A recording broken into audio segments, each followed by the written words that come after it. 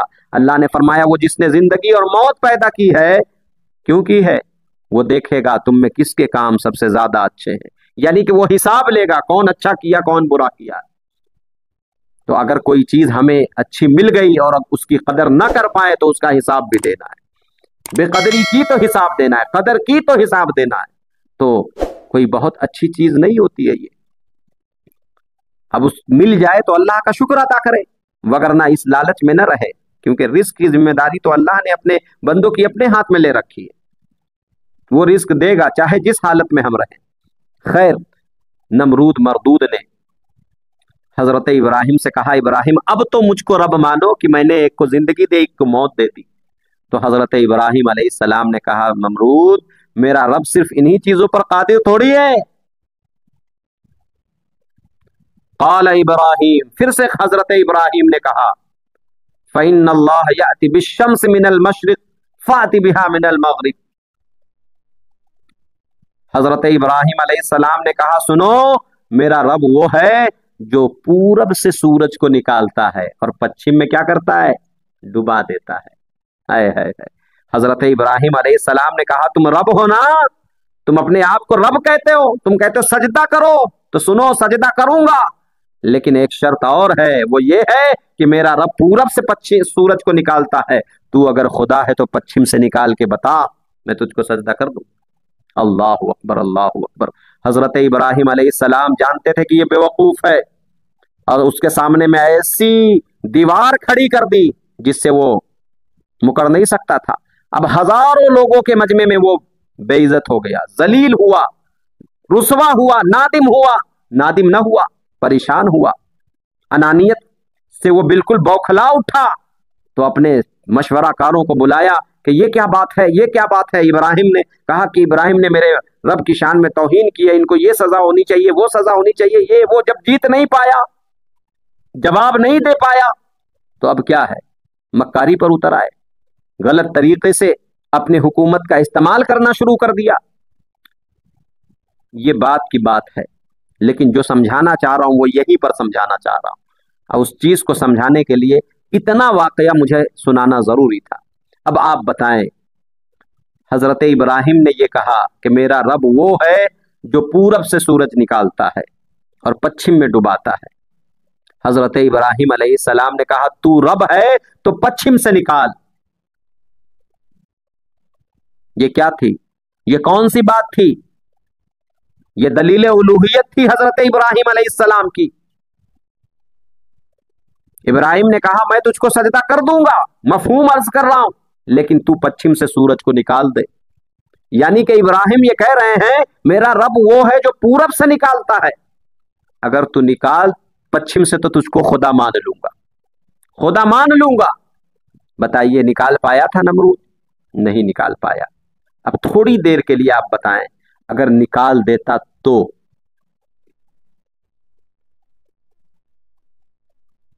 نکال دیتا تو کیا حضرت ابراہیم علیہ السلام کو رب ماننا نہیں پڑتا؟ کیا سجدہ کرنا نہیں پڑتا؟ پھر لوگوں کے ایمان اور عقیدے کا کیا ہوتا؟ لیکن حضرت ابراہیم جانتے تھے کہ یہ خدا نہیں ہے، یہ نکال نہیں سکتا ہے، لیکن یہ دلیل حضرت ابراہیم علیہ السلام کی قرآن میں موجود رہی۔ جب اللہ کے رسول صلی اللہ علیہ وسلم پر یہ قرآن نازل ہوا، تبھی تو یہ آیت میں آپ کے سامنے میں پڑھ رہا ہوں کہ ابراہیم کی دلیل الوہیت کی روشنی میں وہ خدا ہے، دلیل ابراہیمی کی روشنی میں وہ خدا ہے جو پچھم پورب کے بجائے پچھم سے بھی سورج نکال دے۔ نہیں نکالا، لیکن دل پر ہاتھ رکھ کے دیکھو، اپنے نبی کے معجزات کو یاد کرو۔ وہ تو نہ نکل پایا، لیکن اسی ڈوبے ہوئے سورج کو مقام صحبہ میں میرے آقا صلی اللہ علیہ وسلم نے حضرت علی کو دیکھا لیٹے ہوئے، اور میرے آقا صلی اللہ علیہ وسلم آئے اور آنے کے بعد حضرت علی کے زانوئے مبارک پر سر رکھ کر کے آنکھ بند کر کے لیٹ گئے۔ اے ہے حضرت علی کی کیا قسمت ہے، سبحان اللہ، کیا شان ہے مولا علی کی۔ آج خواب میں دیدار ہو جائے تو کیا کہنے۔ علی کی شان یہ ہے کہ مصطفیٰ گود میں لیٹے ہوئے ہیں، علی مصطفیٰ کی زیارت کیے جا رہے ہیں۔ اتفاق ایسا کہ اس دن حضرت علی نے عصر کی نماز ادا نہیں فرمائی تھی۔ میرے آقا آرام کر رہے ہیں، میرے آقا نے حضرت علی نے آقا کو اٹھایا بھی نہیں کہ کہیں ایسا نہ ہو کہ بے ادبی ہو جائے۔ ایک طرف نبی کی عزت ہے، نبی کی شان میں ادب اور احترام ہے، دوسری طرف نماز عصر ہے۔ لوگ عبادت کرنا ہمیں سکھاتے ہیں، صحابہ نے ہمیں ہر چیز کر کے بتلا دیا ہے۔ نماز سب سے فرض اور اہم چیز ہے، لیکن مصطفیٰ کی محبت کے بعد، کیونکہ جس دل کے اندر نبی کی محبت نہ ہو، نبی کی بات تو دور ہے۔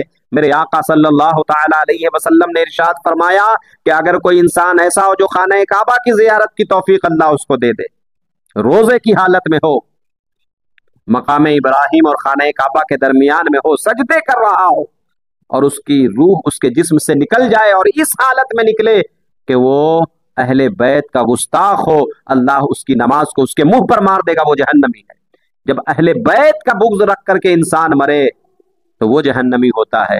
تو جو نبی کا بغض لے کر کے نماز پڑھ رہا ہو، جو نبی سے حسد لے کر کے نماز پڑھ رہا ہو، جو نبی کی توہین رکھ کر کے نماز پڑھ رہا ہو، کیا اس کی نماز ہوگی؟ نماز سب سے افضل عبادت ہے، لیکن مصطفیٰ کی محبت اس سے پہلے ضروری ہے، اس لیے کہ بغیر مصطفیٰ کی محبت کے ایمان مکمل نہیں ہوتا ہے، اور جب ایمان ہی مکمل نہیں تو اس کے اوپر نماز ہی فرض نہیں ہے۔ خدا کے گھر میں علی کی آمد ہے، خدا کے گھر میں شہادت ہے، علی کا نعرہ دلوں کی طاقت ہے، علی کا ذکر عبادت ہے، علی کا ذکر عبادت ہے۔ میری ملت کے نوجوان سنو، علی ہے بولتا قرآن، سنو حیدر مولا۔